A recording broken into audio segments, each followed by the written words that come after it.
नमस्कार दोस्तों, तो स्वागत करते हैं आपका इस यूट्यूब चैनल में। आज की इस वीडियो में हम आपके लिए टीचिंग ऑफ सोशल साइंस का लेसन प्लान लेके आए हैं 6th क्लास का। आज का टॉपिक है हमारा मानचित्र और टाइम ड्यूरेशन रहेगी आपकी 30 से 35 मिनट। तो चलिए इस वीडियो को आगे शुरू करते हैं। ये हमारी पाठ संख्या है 50। आप जो भी पाठ संख्या योजना इस टाइम बना रहे होंगे वो आप पाठ संख्या डाल सकते हो। तो सबसे पहले अगर आप चैनल पे नए हों तो सब्सक्राइब ज़रूर कर लें ताकि आपको ऐसे ही लेसन प्लान से संबंधित वीडियो सबसे पहले मिलती रहे और आपको लेसन प्लान बनाने में हेल्प मिलती रहे। तो चलिए वीडियो को शुरू करते हैं। सबसे पहले आपने अनुदेशनात्मक उद्देश्य लिखने हैं। अनुदेशनात्मक उद्देश्य में आपने लिखना है कि पाठ के अंत में विद्यार्थी निम्नलिखित उद्देश्यों को प्राप्त करने में सक्षम होंगे। पहला उद्देश्य है कि मानचित्र को परिभाषित करने में। सेकंड है मानचित्र के प्रकारों को वर्गीकृत करने में। और तीसरा है भौतिक मानचित्र और राजनीतिक मानचित्र में अंतर स्पष्ट करने में। और फोर्थ है आपका मानचित्र के घटकों को लिखने में। और पांचवा है दिशाओं को प्रत्यस्मरण करने में। उसके बाद आपने क्या करना है, टीचिंग एड का प्रयोग करना है, जैसे कि इन्होंने किया है श्यामपट्ट, फिर उसके बाद चौक, संकेतक और झाड़।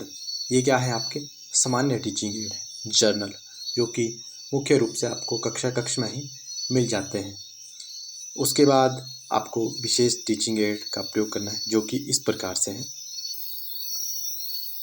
विशेष टीचिंग एड में आपने चार्ट यानी मानचित्र को दर्शाना है। इसके लिए आप मानचित्र को एक चार्ट पे भी बना सकते हो या किसी शॉप से मानचित्र का एक फॉर्मेट भी ले सकते हो।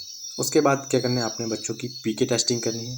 पीके टेस्टिंग आपने किस प्रकार से करनी है कि बच्चों से आपने 3 या 4 या 5 प्रश्न आप बच्चों से पूछ सकते हैं। मिनिमम आपने 3 प्रश्न पूछने हैं, जैसा कि आपको आपके ऑब्जर्वर ने बताया होगा। आप उसी तरीके से क्वेश्चनों को लिख सकते हैं। इसमें कुछ क्वेश्चन इस प्रकार से हैं। पहला प्रश्न है कि दिशाएं कितनी होती हैं। बच्चे उत्तर देते हैं कि दिशाएं 4 होती हैं। सेकंड प्रश्न है कि दिशाएं कौन कौन सी होती हैं। बच्चे उत्तर देते हैं उत्तर, दक्षिण, पूर्व और पश्चिम। ये क्या है, 4 दिशाओं के नाम बच्चों ने लिए। अगला प्रश्न है कि जब हमें पूरी पृथ्वी का अध्ययन करना हो तब हम किस चीज़ का प्रयोग करते हैं।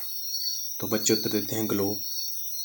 फिर आपने बच्चों से पूछना है कि मानचित्र क्या होता है। तो बच्चे क्या होते हैं, निरुत्तर, यानी बच्चे कोई भी उत्तर नहीं देते। उसके बाद आपने क्या करना है, अपने टॉपिक की अनाउंसमेंट करनी है कि विद्यार्थियों, जब हमें पूरी पृथ्वी का अध्ययन करना होता है तब हम ग्लोब का प्रयोग करते हैं तथा मुख्य दिशाएं पूर्व, पश्चिम, उत्तर, दक्षिण हैं। जब पृथ्वी के एक भाग का अध्ययन करना हो तो मानचित्र का प्रयोग किया जाता है। तो आज हम जिस विषय के बारे में पढ़ेंगे वह विषय है मानचित्र। इस प्रकार से आपने क्या करना है, अपने टॉपिक की अनाउंसमेंट करनी है। उसके बाद आपने अपने टॉपिक की प्रस्तुति देनी है, जो कि इस प्रकार से है। आपने सबसे पहले जो आपका शिक्षण बिंदु होगा, जैसे इन्होंने मानचित्र लिखा है, फिर पीपल टीचर एक्टिविटी यानी छात्र अध्यापक क्रिया, और पीपल एक्टिविटी यानी विद्यार्थियों की क्रिया, और ब्लैक बोर्ड कार्य, जो भी आपने बच्चों को पढ़ा रहे हो और जो भी आप ब्लैक बोर्ड पे लिखोगे वो इस प्रकार से आपने एक ब्लैक कलर का चार्ट कट करके लगाना होता है। तो इनका शिक्षण बिंदु है मानचित्र। और इसके बाद इन्होंने क्या किया है, इसकी व्याख्या की है, जो किस प्रकार से है कि जब हम पूरी पृथ्वी का अध्ययन करना चाहते हैं तब ग्लोब हमारे लिए काफ़ी उपयोगी होता है, लेकिन जब हम पृथ्वी के केवल एक भाग जैसे अपने देश, राज्य, जिलों, शहरों तथा गांवों के लिए अध्ययन करना चाहते हैं तब यह हमारे लिए इतना उपयोगी साबित नहीं होता है। ऐसी स्थिति में हम मानचित्र का उपयोग करते हैं। यह प्रदर्शन एक पैमाने के अनुसार किया जाता है।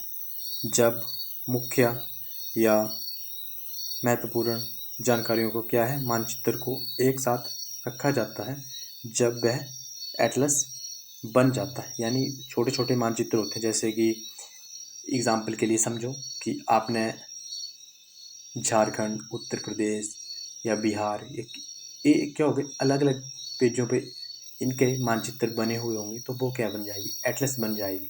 एटलस वह होती है जिसमें कि बहुत सारे मानचित्रों का क्या होता है, समूह होता है। तो बच्चे क्या कर रहे होंगे, सभी छात्र ध्यानपूर्वक सुन रहे होंगे। ये आपकी क्या है, पीपल एक्टिविटी है, यानी बच्चे उसमें क्या क्रिया कर रहे होंगे जब आप उन्हें पढ़ा रहे होंगे। उसके बाद आपका अगला शिक्षण बिंदु है मानचित्र के प्रकार। मानचित्र विभिन्न प्रकार के होते हैं, जिसमें से मुख्य हैं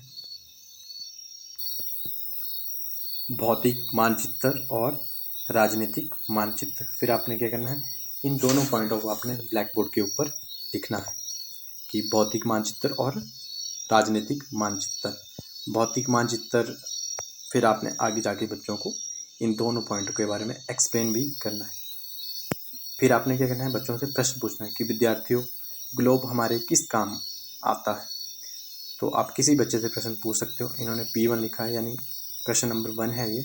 तो इन्होंने बच्चे से पूछा है और बच्चा उत्तर देते हुए क्या कहता है कि जब हम पूरी पृथ्वी का अध्ययन करते हैं तब हमें इसकी ज़रूरत होती है।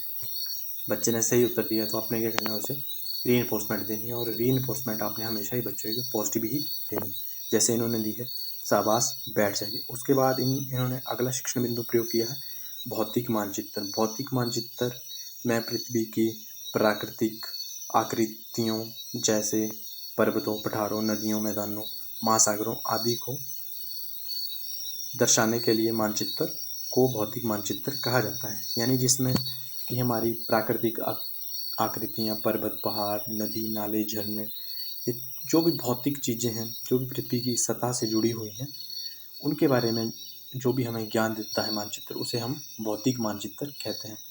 और इस पे क्या करना है आपने कि आपने जो भी चार्ट बनाया होगा उसके माध्यम से बच्चों को समझाना है कि कहाँ पे क्या होता है, कहाँ पे पठार है, कहाँ पे नदियाँ हैं, कहाँ पे झरने हैं, कहाँ पे प्लेन मैदान है।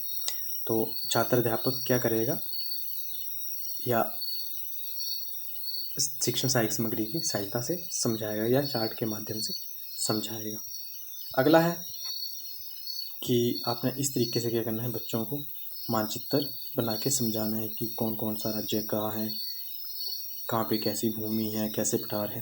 तो इस तरीके से भी आप एक छोटा सा मानचित्र बना के उसे अपने लेसन प्लान में लगा सकते हो और इसका ही बड़ा रूप बना के आप बच्चों को समझा सकते हो। नेक्स्ट है आपका शिक्षण बिंदु कि जैसे आपने बच्चों को समझाया कि विद्यार्थियों, अगर हमें अपने देश की नदियों का अध्ययन करना हो तो कौन से मानचित्र की आवश्यकता होती है। ये क्या कर रहे हो, आप बच्चों से प्रश्न पूछ रहे हो। तो बच्चे उत्तर दे रहे हैं कि हमें भौतिक मानचित्र की आवश्यकता होती है। तो आपने क्या करना है, शाबाश बैठ जाइए। किसी बच्चे से आपने प्रश्न पूछा होगा उसको आपने बिठा देना है। उसके बाद आपने अगला पॉइंट एक्सप्लेन करना है राजनीतिक मानचित्र। राजनीतिक मानचित्र वह मानचित्र होते हैं जिसमें राज्यों, नगरों, शहरों तथा गांवों और विश्व के विभिन्न देशों व राज्यों तथा उनकी सीमाओं को दर्शाने वाले मानचित्रों को राजनीतिक मानचित्र कहा जाता है। इन मानचित्रों में दी गई सूचनाओं के आधार पर उनका उचित नामकरण किया जाता है। मानचित्र का एक और रूप भी माना जाता है जिसे थीमेटिक मानचित्र, जो विशेष सूचना के लिए होता है, उसे कहा जाता है। और बच्चों की क्या क्रिया होगी, बच्चे जो है वो उसमें बिल्कुल ध्यानपूर्वक कक्षा में सुन रहे होंगे कि उनको टीचर क्या पढ़ा रहा है। और जैसे ही आपने राजनीतिक मानचित्र पढ़ाना शुरू किया तो वह पॉइंट आपने ब्लैक बोर्ड के ऊपर भी लिखना है और बच्चों को बताना है कि आप उन्हें क्या समझा रहे हैं या क्या पढ़ा रहे हैं। उसके आगे है कि मानचित्र के घटक। मानचित्र के 3 घटक हैं। पहला है आपका दूरी, दिशा और प्रतीक। और ये तीनों आपने ब्लैक बोर्ड के ऊपर लिखने हैं क्योंकि ये सबसे मेन घटक हैं। अब इनके बारे में हम आगे बात करेंगे और बच्चों को मानचित्र के घटकों को समझाएंगे कक्षा में। पहला शिक्षण बिंदु में आपने लिखना है दूरी। मानचित्र एक क्या होती है, आरेखा-खंड होता है जो पूरे विश्व को एक पन्ने पर दर्शाता है। कागज पर एक छोटी दूरी स्थल की बड़ी दूरी को व्यक्त करती है। यानी कि इसमें बात की गई है कि आपने एक छोटी सी लाइन अगर मैप पे है तो उस लाइन का बहुत अधिक महत्व है, क्योंकि वह दूरी बहुत ज़्यादा किलोमीटरों में होती है और मैप पे में कुछ ही सेंटीमीटरों में बनाई गई होती है उसे दर्शाने के लिए। नेक्स्ट है कि दिशा मुख्य 4 होती हैं हमारी, जो उत्तर, दक्षिण, पूर्व, पश्चिम है। उनके बीच वाली दूरी यानी उत्तर से पूर्व के बीच दूरी या उत्तर से पश्चिम के बीच दूरी दक्षिणी पूर्व या दक्षिणी पश्चिम होता है। उन दूरियों को कौन बताता है हमें, या दिशाओं का बोध कौन करवाता है, ये भी हमें मानचित्र से ही देखने को मिलता है। अगला है प्रतीक। मानचित्र पर विभिन्न प्रकार के आकृति जैसे भवन, पुल, सड़क, रेल दिखाना संभव नहीं होता, इसलिए वे निश्चित चिन्ह का प्रयोग कर वस्तु को दर्शाते हैं मानचित्र पर। आपने देखा होगा कि डॉट डॉट करके रेलवे लाइन को दर्शाया जाता है और नदी, नाले, झरनों को ब्लू कलर की लाइन से दिखाया जाता है, ताकि पता चले कि यहाँ पे पानी है इस क्षेत्र में और यहाँ से ट्रेन जा रही है। तो इस तरीके से ही कुछ प्रतीकों के माध्यम से ही हमें मानचित्र पर दर्शाया जाता है कि भवन, पुल, सड़क, रेल आदि किस प्रकार कौन से क्षेत्र में बहुत ज़्यादा है, कौन से क्षेत्र में कम है, कौन से अर्बन क्षेत्र है, कौन से रूरल क्षेत्र है। आगे है कि जैसे आपने बच्चों को ये पढ़ाया, उसके बाद क्या करना है अपने बच्चों को इवैल्यूएशन आप बाद में करोगे। सबसे पहले क्या आपने पुनरावृत्ति करनी है। पुनरावृत्ति में आप लिख सकते हो। तो विद्यार्थियों, आज हमने मानचित्र के बारे में विस्तार पूर्वक अध्ययन किया। उसमें हमने ग्लोब से क्या होता है, हमारी पृथ्वी के भाग जान सकते हैं, लेकिन जब हम पृथ्वी के केवल एक भाग जैसे अपने देश, राज्य, जिलों, शहरों तथा गांवों का अध्ययन करने के लिए प्रयोग करते हैं, उसमें क्या होता है, मानचित्र मददगार होता है और ग्लोब मददगार नहीं होता है। मानचित्र पृथ्वी की सतह, इसके भागों को पैमाने में क्या करता है, हमें बताता है या खींचा-पटा चित्र होता है। इसमें क्या होता है कि जो भी हमारा ग्लोब है उसे हम अगर फ्लैट रूप से देखें, यानी एक समतल रूप कर दें ग्लोब का, गोल पृथ्वी को अगर हम एक हॉरिजेंटल लाइन में बनाएंगे तो वो क्या होगा, मानचित्र बन जाएगा। तो अगर इसके बाद आपने क्या करना है, इवैल्यूएशन करनी है। इवैल्यूएशन उसी प्रकार से होगी जिस प्रकार से आपने अनुदेशनात्मक उद्देश्य बनाया है, यानी आपके जो ऑब्जेक्टिव होंगे उस प्रकार से ही आपके इवैल्यूएशन होगी। तो इन्होंने बच्चों से इवैल्यूएशन में पहला प्रश्न पूछा है कि मानचित्र किसे कहते हैं, सेकंड है कि मानचित्र के कितने प्रकार हैं, और तीसरा है कि भौतिक मानचित्र व राजनीतिक मानचित्र में अंतर स्पष्ट करें, और चौथा है कि मानचित्र के घटक कौन कौन से हैं लिखिए, और पांचवा है दिशाएं कितनी होती हैं। ये जो भी इन्होंने प्रश्न पूछे हैं वह इनके अनुदेशनात्मक उद्देश्य हैं, और इन्होंने यह चीज़ बच्चों को आज कक्षा में पढ़ाई है, सिखाई है। तो वही चीज़ इन्होंने बच्चों से पूछी है। उसके बाद इन्होंने बच्चों को होमवर्क में 3 प्रश्न दिए हैं कि मानचित्र के 3 घटक कौन से हैं, मानचित्र के पैमाने से आप क्या समझते हैं, और तीसरा है प्रतीक किस प्रकार मानचित्र के अध्ययन में सहायता करते हैं। ये इन्होंने कुछ प्रश्न बच्चों को गृह कार्य यानी होमवर्क के रूप में दिए हैं।